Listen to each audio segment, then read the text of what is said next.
All right, welcome back. Today we're going to be pouring almost 1,000 bags of self-level, pinning this house level using this pump truck.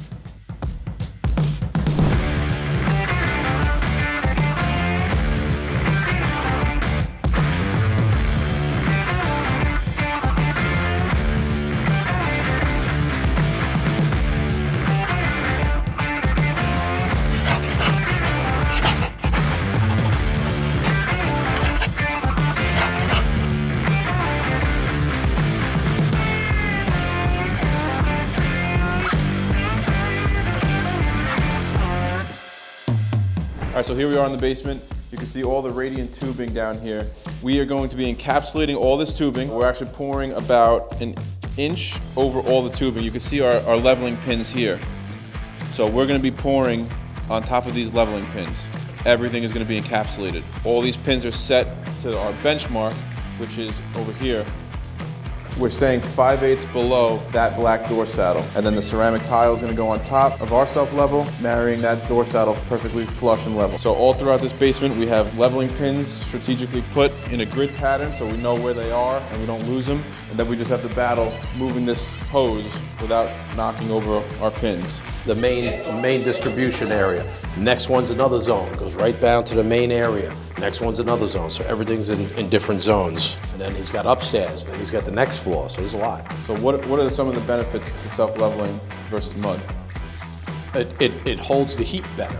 It holds the heat, it distributes the heat better. Mud is too thin. There's a lot more air pockets in there, so it's not as dense as the self-leveling, and it doesn't hold the heat as well. It doesn't distribute it. This distributes the heat.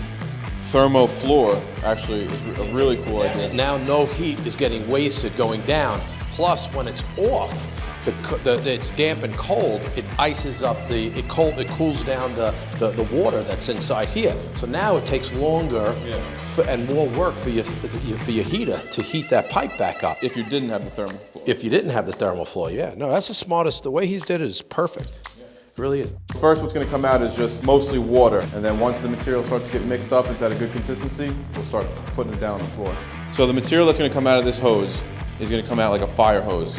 It's the volume of it. And we'll show them the hose. That is going to be filled with self-level the entire time. And this room right here, probably, what is this, almost a 2-inch average, will knock this whole room out in under 5 minutes. It's going to be quick. Anything? Yeah, put it by your ear. Tell me if you hear anything. Yeah. This is Emil. He's our chief pain in the ass. He's a big pain in the ass, but he's a good guy. We'll keep him around. Who else do we have? We have Omar. Omi! Copy? Copy, ready. You'll feel the airflow, yeah.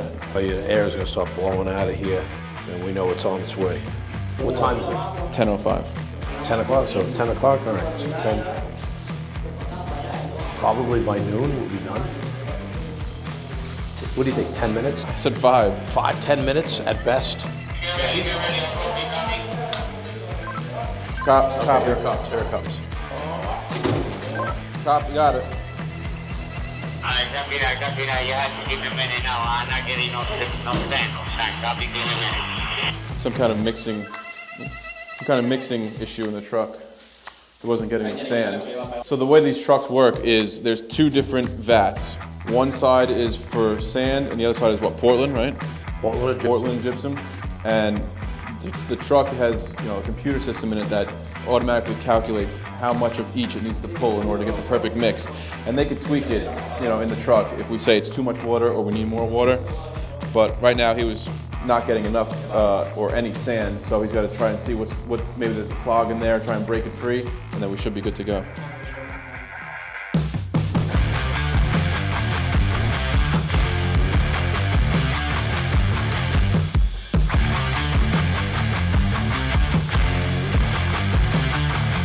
We could do a little more speed.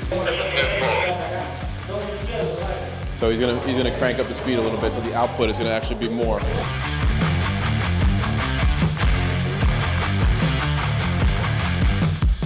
These pins are all set to the same height, which is 5/8 below that saddle. Each of them have their own individual heights. So like this pin might be slightly shorter than another pin because that's just the way the floor contours right there. But at the end of the day, whether this pin is shorter than the one next to it, once the top of the pin is covered with self-level, they're going to be level with each other.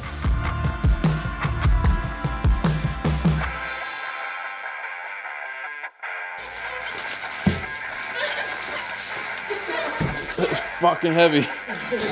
It's a goddamn workout. You can see it. Can you see all the pins? It looks good. You hitting them? Yeah. So we have some downtime right now while they're reloading the truck. So we're gonna go through and smooth out all the rooms that we've done so far, make it a nice consistent brown color. It'll get rid of all the black water lines that you see. Good, Pastor? Okay. Pastor, do you want this tool or you want to use that? Here you go, Pastor. Okay, those are ready. Here it comes. All right, come on. Let's go back it up. Back it up.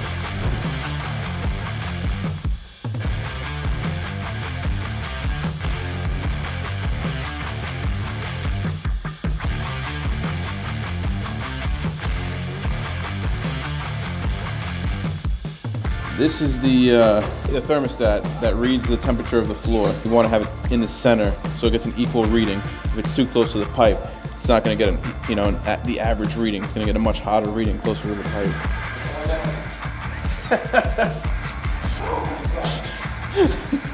That thing is gonna get fucking hit. I'm trying to fucking lift it, but then I see it going through the sheetrock wall. We're going to try and see if we can lift this railing. Yeah, see, he went, I can't move it up. I can't move it up because he's got it locked in the wall. Oh, fuck. Is it extra long, the piece, or it's cut to perfection? I don't think so. I think it's cut to fit. Yeah. It might be a 1/4 inch difference or something like that, but Can't move it. It's locked into the wall. He's going to have to just do that part by hand.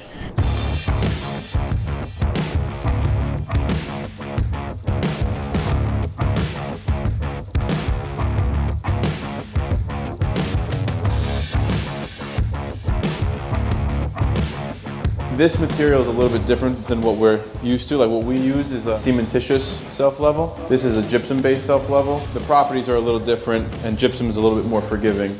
So that's why it's great for applications like this. What are you doing? You're pain in the ass? Yeah, pain in the ass. Pain in the neck. Pain in the neck? Knock it out. That was exactly 1 hour with all the stopping, and that was the heavier portion of this pour. Upstairs is a lot less, so it should move a lot faster. So all the material is parked out front of the truck, and they use the crane with the boom, and they boom it out and pick it up and drop it into its high-low. There's 2 different materials there, like we were saying earlier. So they know exactly where to put each material, which high-low is for what. You ready? Kick it.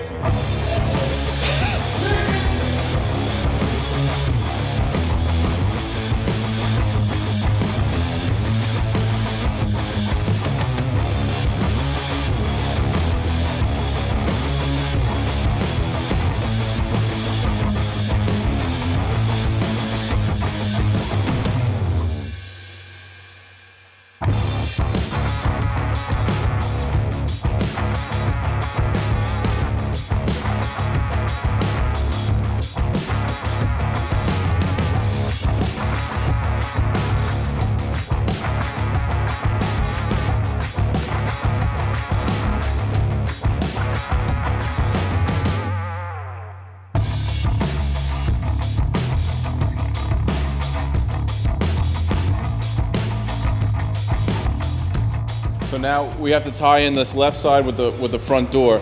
So we're gonna make our way across to the right, finish all the front door area, and then come back out, and then go left to right again in here. But we have to bring these 2 areas together.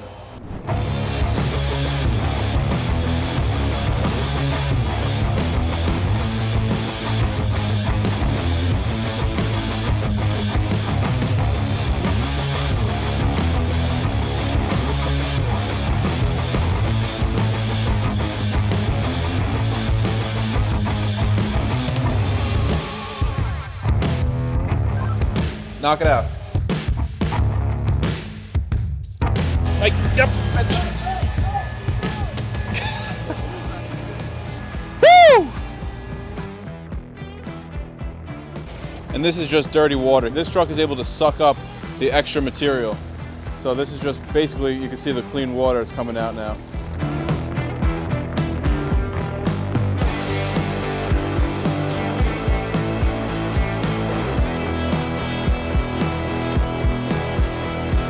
You're going on top, right, Pastor? Go ahead, bro. You got the gloves. No, look at me, I don't got the gloves. I gotta watch you, make sure you're doing it right. That's it, Pastor. All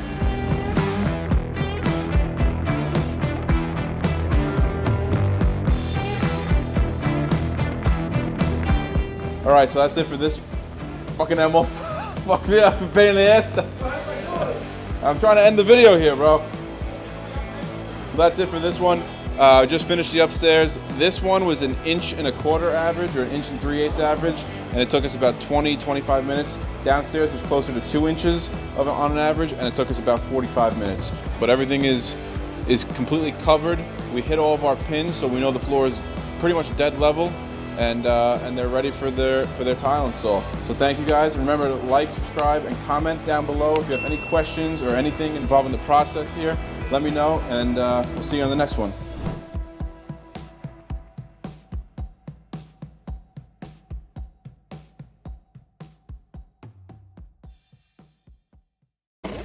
Ah! Ah! It's literally a fire hose. It's literally a fire hose.